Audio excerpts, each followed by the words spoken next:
আপনার সম্মান আমার আল্লাহ বাড়িয়ে দিয়েছেন গো মা, আপনার সম্মান আমার আল্লাহ পৃথিবীর মধ্যে সবচেয়ে বেশি বাড়িয়ে দিয়েছেন। আপনারা নবীগণের মা, আপনারা অলিগণের মা, আপনারা সাহাবায়ে কেরামগণের মা, আপনারা আব্দুল কাদের জিলানীর মা, আপনারা নবীজির মা। ও মা, নিজের সম্মান নিজে বজায় রাখবেন, মনে রাখবেন কাল হাসরের ময়দানে আমার আল্লাহ কাউকে বিনা হিসাবে জান্নাত দিয়ে দিবে না। এই জন্যই আল্লাহর ওলিদের সম্মান আমার আল্লাহ রাব্বুল আলামিন বাড়িয়ে দিয়েছেন। আব্দুল কাদের জিলানী আল জিলানী ওয়াল হুসাইনি রাদিয়াল্লাহু তাআলা জন্মের পর থেকে আল্লাহর ওলি হয়ে উঠেছেন। এই জন্য আমাদের দেশের মা গো মা বলে যায়, পর পুরুষ দেখলে গো মা ঘর থেকে বাহির হবেন না।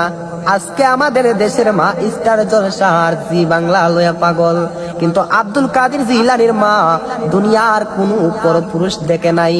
এবার বুঝেন গো মা, আপনি কতটুকু ডিজিটাল হইছেন। এই জন্য সন্তান পেটে থাকলে মা যে খাইসলত গুলো করবে, যে আমলগুলো করবে, ওই পেটে সন্তানটাও ওই আমলগুলোর অংশীদার হবে। ওই সন্তান গর্ভ থেকে বাহির হওয়ার পরে ওই সন্তানের মধ্যে ওই আমলগুলো রূপ ধারণ করবে। এই জন্য মা যা করবে সন্তানও তা করবে স্বাভাবিক।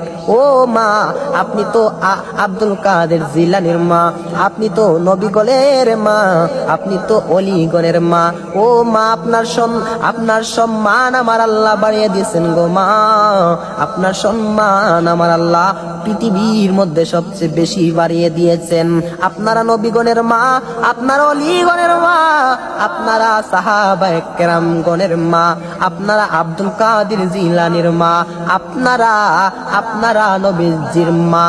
ও মা, নিজের সম্মান নিজে বজায় রাখবেন, মনে রাখবেন কাল হাসরের ময়দানে আমার আল্লাহ কাউকে বিনা হিসাবে জান্নাত দিয়ে দিবে না। মনে রাখবেন, দুনিয়ার মধ্যে যাই করেন না কেন আমার আল্লাহর কাছে আপনি জবাব দিতে হবে কাল হাসরের ময়দানে। যার আমল নামাটা ভারী হয়ে যাবে সে যাবে ইল্লিনে, আর যার আমল নামাটা হালকা হয়ে যাবে গো বাবা, তাকে আমার আল্লাহ রাব্বুল আলামিন জাহান্নামের মধ্যে সিজ্জিনে আমল নামা দিয়ে পাঠিয়ে দিবে।